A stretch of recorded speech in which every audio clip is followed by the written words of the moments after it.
ফাইনালের মতো ফাইনাল দেখলাম একটা বোরিং ওয়ার্ল্ড কাপের পর। এক্স্যাক্টলি, আই মিন ফাইনাল কিন্তু সবসময় এত ভালো হয় না। হয় না। অনেক ম্যাক্সিমাম ফাইনাল দেখবেন আপনি ওয়ান সাইড ফাইনাল হয়।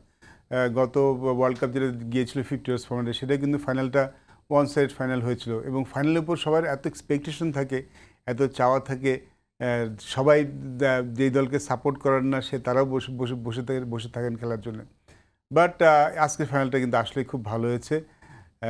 ইসের চোকার সাউথ আফ্রিকা, বাট আমি হয়তো বলবো যে ব্রিলিয়ান্স অফ ইন্ডিয়ান বোলিং। অবশ্যই। I mean last fielding I mean শেষের দিকে আপনি যখন সাউথ আফ্রিকার তো একটা আছে যে ভেঙে পড়ার, বাট আজকে মনে হয় যতটা সাউথ আফ্রিকা চোখ করেছে তার থেকে মনে হয় ইন্ডিয়ান টু গুড।